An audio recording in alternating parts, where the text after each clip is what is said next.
창세기 17장 1절에서 6절 말씀입니다. 아브라함의 99세 때에 여호와께서 아브라함에게 나타나서 그에게 이르시되 나는 전능한 하나님이라. 너는 내 앞에서 행하여 완전하라.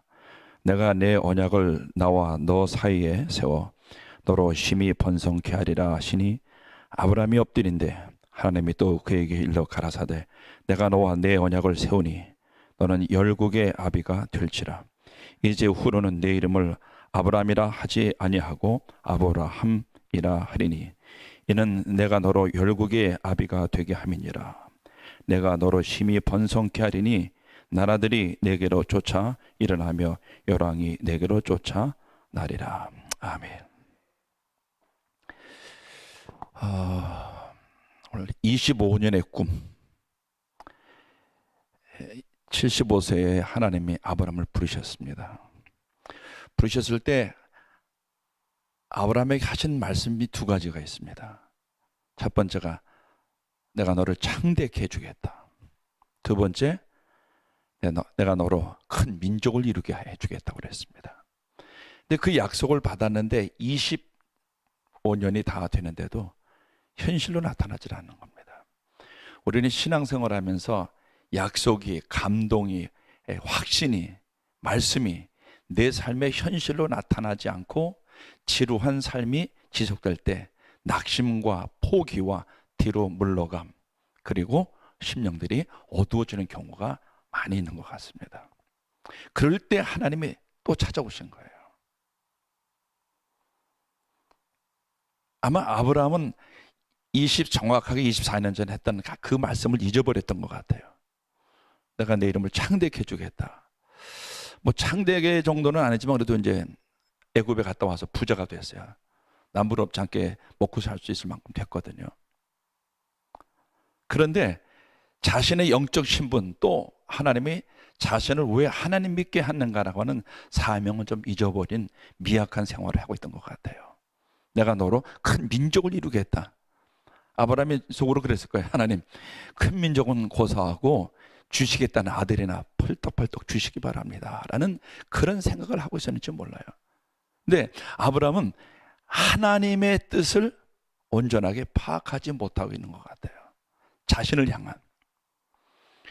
아마 그러는 과정 속에서 아마 아브라함이 가까이 있었던 그 조카 롯에게 많은 상처와 아픔을 받았던 것 같아요. 자식같이 생각했던 이 롯이 삼촌 아브라함을 등지고 버리고 잘 살겠다고 떠나가 버린 겁니다. 우리가 인생 살면서 또 여러 가지 일을 해나가면서 또 때로는 사역을 하면서 사람에게 등돌림을 받는 것만큼 마음의 아픔과 고통이 없는 것 같아요. 지가 나 삼촌 아브라함이 안 했으면 어떻게 먹고 살 건데, 지 아버지 죽고 난 다음에 어디 갈 데도 없는 걸 내가 내 자식으로 챙겨서 그렇게 잘 거둬줬는데 이제 좀 먹고 살만하다고 잘 살아보겠다고 나를 등지고 요단뜰로 가? 아마 그런 아쉬움과 아픔, 뭐 삼촌과 조카가 아니니까는 여기야 했겠습니까만은 그럴 수도 있겠죠. 상처와 아픔 때문에 이 등돌림을 받는다는 것이 얼마나 큰지 모르는 거예요. 그래도 또 어려운 상황 속에 있다고 또 쫓아가서 그 롯을 구하는 삼촌 아브라함의 마음, 이것은 우리 모두가 인생을 살면서 겪고 또 해야 될 일들이 아닌가 생각이 듭니다. 저도 목회를 하면서 등돌림을 당했을 때의 그런 아픔과 좌절과 분노는 힘이 짐작할 겁니다. 그래서 이제 오늘 99세가 됐어요. 사람이 지루하면 하나님의 뜻을 거스릴 때가 있는 것 같아요.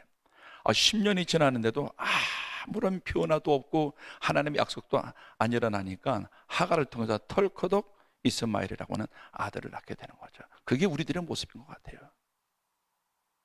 우리는 우리들이 기대가 이때쯤 이렇게 이루어졌으면 좋겠다라는 생각을 갖고 신앙생활을 하다가 이게 잘 안 되면 내 뜻, 내 열심, 내 마음으로 무엇을 해나가면서 시간이 지나고 보니까 이게 하나님 앞에 큰 실수, 하나님 앞에서 신앙의 잘못을 깨달을 때가 많이 있던 것 같아요. 그것 때문에 또 가정의 아픔을 겪고 풍파를 겪는 그런 일이 있었습니다.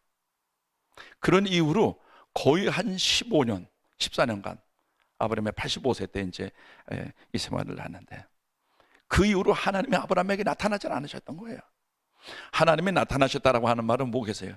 성령의 감동, 깨달음, 영감, 영적인 지혜, 확신, 이런 것이거든요. 신앙생활하면서 그런 것들이 내 내면의 세계에서 나타나지는 않는 거예요. 이게 하나님 우리에게 나타나지 않는 거거든요. 그러던 어느 날 여기 보니까 99세 때에 하나님이 또다시 나타나십니다. 찾아오십니다. 여기 보니까 뭐 아브라함이 기도했다, 은혜를 사모했다, 이런 말이 없어요. 하늘에서 아브라함을 굽어보신 하나님이 안 되겠다, 내가 찾아가야 되겠다, 이게 복음인 것 같아요. 하나님이 찾아오시는 거지 우리가 찾아가는 데가 아닌 것 같아요. 하나님이 찾아오시는 거예요. 우리가 인생을 살면서 삶도 그렇고 사람과의 관계도 그런 것 같아요. 찾아가야 되는 것 같아요. 근데 그 사람이 찾아가면요, 얼굴이 피고 기뻐하고 쌍수를 들고 환영을 해요. 근데 하나님이 14년 만에 다시 찾아오셔서 하시는 말씀이, 야 아브라함아, 너 이름 바꿔야 되겠다. 너 그동안 아브람으로 그렇게 생활했지? 내가 너를 불러 나의 자녀로 내가 너에게 사명을 주고 했는데 너의 의식은 아직도 존귀한 자, 아브람, 존귀한 자의 의식을, 그동안 24년 동안 신앙생활하면서 하나님 존귀한 자, 존귀한 축복, 존귀한 능력, 존귀한 소유, 존귀한 풍성함, 이것을 위해서 24년 동안 살아왔지. 그래, 내가 너를 존귀한 자인 줄 인정을 하고 있었어. 그러나 이제는 너는 존귀한 자, 아브라함의 그 존귀한 자의 삶의 단계에서 이제 한 단계 업그레이드된, 새로운 변형된 아브라함, 너는 열국의 아버지가 되라. 너 어느 때까지 그 가나안 땅에서 존귀한 자로 살래? 우리는 신앙생활하면서 하나님 앞에 존귀한 것을 달라고 많이 기도하고 많이 사모했던 것 같아요. 물론 존귀한 가정, 존귀한 자녀, 존귀한 생활, 존귀한 사역, 존귀한 겁니다. 근데 지난 24년 동안의 삶을 이렇게 돌이켜보면 조금 부자가 되고 좀 삶의 영역이 조금 넓어지고 좀 이렇게 자리 잡고 생활했던 이 정도가 아브라함에겐 존귀한 것이 아니었던가 생각하는지 모르겠어요. 모르죠. 또 본인 생각과, 그래도 나 아브라함은 난 존귀한 자야. 우린 신앙생활하면서 자신의 존귀함을 얼마나 자랑하고 그것으로 만족을 하고 다른 사람이 나를 존귀한 자로 인정해주고 알아주기를 기대하고 나를 존귀한 자로 다른 사람에게 나타나 보여주기를 원하면서 생활하는 것이 아닌가 생각이 듭니다. 근데 하나님이 아브라함에게, 야 아브라함, 너는 이제는 아브라함, 열국의 아버지로 살아가라. 내 삶의 영역을 펼쳐나가라. 너 기억하지? 24년 전에 내가 너를 부를 때 뭐라고 그랬더냐? 내가 너로 많은 민족을 이루겠다는 거, 그 생각나니? 기억나니? 내가 너를 존귀한 자 만들어주겠다고 하지 아니하고 나는 너로 모든 민족을 이루겠다라고 하는 열국의 아버지가 되게 하겠다고 하는 것, 너 기억나니? 잊어버리지 않았니? 그 부르심, 그 사명 기억하니? 너는 그런데 가나안 땅에서 기근해서 먹을 것이 없다고 일상생활 어렵고 불편하다고 애굽으로 내려갈 때 내가 얼마나 마음이 안타까운 줄 아느냐? 열국의 아버지가 되될 사람이 애굽에 가서 먹고 사는 문제 때문에 애굽으로 갔을 때 내가 하늘에서 얼마나 안타까워 얼마나 마음이 아팠는 줄 아냐? 하나님이 그날 아브라함에게 나를 열국의 아버지가 되어라. 저는 페이필 침례교회가 열국의 아버지가 되는 교회. 우리 담임 목사님 사모님도 열국의 아버지, 열국의 어머니. 이제 아브라함이 하나님 나는 열국의 아버지가 되는데 How about my wife? 우리 아내는 어떻게 할까요? 하나님께서 그래, 내 아내도 사례였지. 공주야. 공주과에 속한 여자야. 근데 이제 사라로 바뀌어 열국의 어머니야. 열국의 어머니가 돼. 근데 그 할머니도 이제 89세인데 어떻게 애를 낳아요? 놀라운 사실이 하나가 일어납니다. 그 다음에 창세기 21장에 하나님께서 사라에게 찾아오십니다. 하나님께서 사라에게 나타나 가라사대. 한국성에서는 나타나라라고 했는데 영어성에 보니까 하나님께서 사라를 비지팅, 방문하셨다 합니다. 방문하셨다라고 하는 말은 뭐냐면 히브리어로 파카드라고 하는 말인데 임재한다, 역사한다, 찾아온다 그 말이에요. 그런데 저기 히브리서 11장 11절 말씀에 사라가 하나님으로부터 잉태하는 힘을 얻고 그래서 이삭을 낳았다. 사라가 하나님이 찾아오신 성령 하나님의 임재 경험을 처음 해서 89세 할머니가 하나님의 임재, 하나님의 방문하심, 성령의 방문하심, 성령의 임재하심을 경험하고 난 다음에, 체험하고 난 다음에 잉태할 힘을 얻는 초자연적인 하나님의 변화와 역사가 일어나서 그 사라가 공주과에서 열국의 어머니가 되는 영적 신분의 변화를 갖습니다. 이것이 우리들에게 필요한 거예요. 성령의 임재, 성령의 충만은 무엇이냐? 영적 신분의 변화입니다. 사명의 전환입니다. 의식의 변화입니다. 그래서 이 아브라함과 사라가 드디어 존귀한 자, 공주 이 두 부부가 열국의 아비, 열국 어머니로 삶의 영역이 쫙 펼쳐져 나갑니다.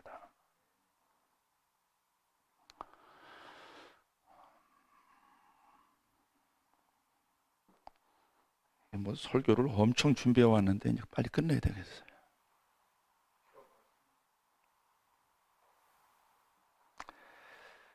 그래서 자기가 뭘 해보겠다고 했는데 자식은 이스마엘을 낳은 거예요. 열국의 아버지가 되고 나니까, 열국의 어머니가 되고 나니까 이삭, 갈라디아서 4장 29절에 성령의 아들 이삭을 낳는 거예요. 존귀한 자에서 열국의 아버지로 바뀌어지니까 자식들이 달라져. 자식들이 달라지는 거예요. 저는 페이필 침례교회가 이삭으로 가득한 교회가 되길 바라요. 성령의 자식들이 앉아있는 교회. 이스마엘 100명 200명 앉아봐야 그건 이스마엘입니다. 갈라디아 4장 29절이니까 육신에 속한 자라고 그랬어요. 육신에 속한 자. 우리 목사님이나 저나 성령의 아들과 함께 목회를 하고 사역을 하기 원하는, 이스마엘이 몇 명이 있느냐가 중요한 게 아닙니다. 우리 많은 경우 하나님 이스마엘 좀 많이 있으면 좋겠습니다. 이스마엘을 많이 가지고 목회를 어떻게 하는가? 이스마엘 세미나가 많아.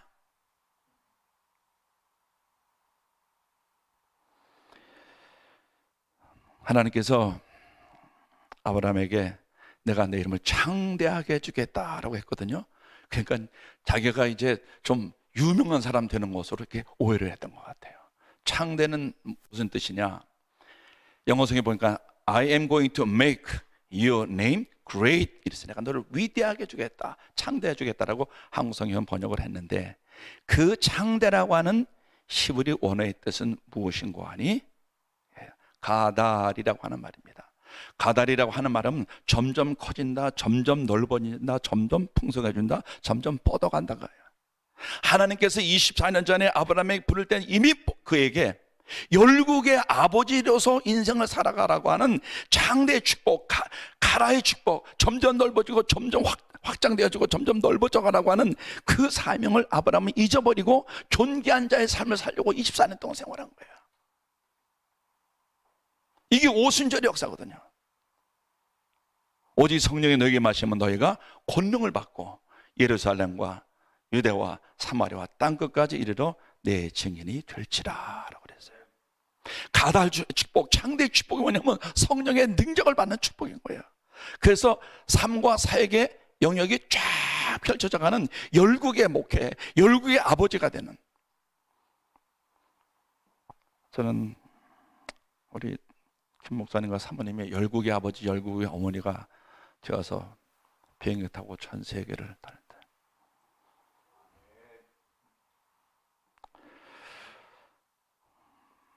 에스겔이 기도 중에 하나님이 환상을 보여주시는데 하나님의 보좌를 보여주시는데 그 보좌에서 생명수의 강물이 흐르는데 그 생명수의 강물이 하나님 성전 문지방에서 흘러나오는 거예요. 하나님의 성전, 하나님의 교회는 하나님의 영광의 보좌와 연결이 되는 거구나 하는 것을 에스겔이 깨달았어요. 근데 성전 문지방에서 그 생명수의 강물이 흘러나오는 목적은 그 성전이 가득 차라고만 부어주는 것은 아니었습니다.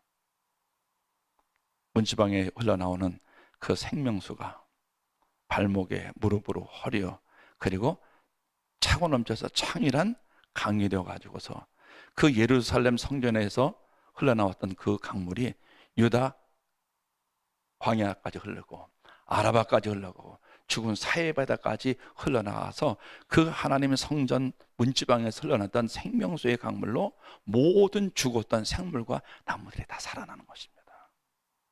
이게 열국의 아버지들이 해야 될 일이에요. 이게 열국의 어머니들이 해야 될 일입니다. 하나님께서 오직 성령이 내게 임하시면 예루살렘과 유다와 사마리아와 땅끝까지 똑같은 순서가 예루살렘 성전, 유다 광야, 아라바, 사해바다, 예루살렘, 사마리아, 예루살렘 땅끝까지 순서가 똑같아야 되는 겁니다. 오늘 이 말씀을 나누고 싶어서 목사님께 전화드려서 목사님 말씀 한번 나누겠습니다 그랬어요. 열국의 아비, 열국의 어미, 열국, all the nations 축복하는 하나님의 위대한 은혜가 있기를 주님의 이름으로 축원합니다. 아버지 하나님 고맙습니다. 복된 귀한 주일 아침 하나님 앞에 모여 찬양하며 예배하며 말씀을 나눌 수 있는 귀한 복된 시간 허락하신 아버지 고맙습니다. 이 아침 하나님의 말씀으로 우리 영혼, 우리 심령을 채워주시니 고맙습니다. 우리들에게 열국의 아베, 열국의 어머니가 되라고 말씀하신 하나님, 우리의 눈과 우리의 마음을 세계를 품고 세계를 향해 달려나가라 말씀하신 주님 고맙습니다. 하나님, 이젠 존귀하면서 열국을 향해 달려나가는 위대한 하나님의 사람들, 위대한 하나님의 사역들을 이루어 나가도록 도와주시옵소서. 예수님의 이름으로 감사하며 기도합나이다. 아멘. 우리로 하여금 주 안에서 길이 되시는 내 주님의 바른 길을 갈 수 있도록 주님만 붙들고 주님이 주 사랑 주님이 나의 절망 거두셨네. 주님만 주님의 공로 다 이루셨네. 주 예수 나의 산소망.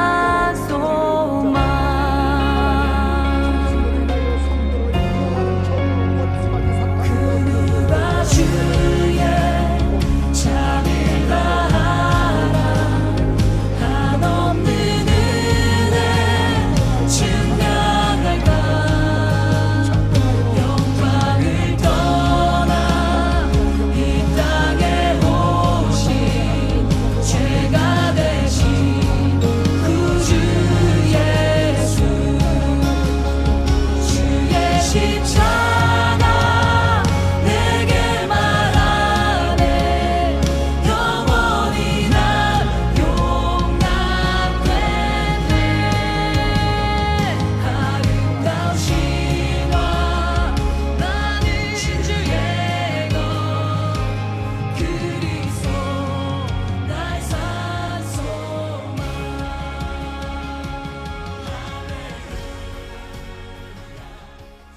지금은 우리를 죄에서 구원하시기 위하여 십자가의 은혜를 허락하신 우리 구주 예수 그리스도의 은혜와 아버지 하나님의 만극하신 사랑하심, 성령 하나님의 교통하시고 인도하시고 축복하시며 역사하심의 은혜가 오늘 예배 마치고 하나님 나라 복음 들고 세상을 향하여 나아가는 주님을 따르는 주님의 제자들 머리머리 위에와 가정 위에와 자녀 위에와 하는 모든 일들 위에와 또한 교회들 위에와 선교지와 선교사들 위에 지금부터 영원토록 함께 계실지어다.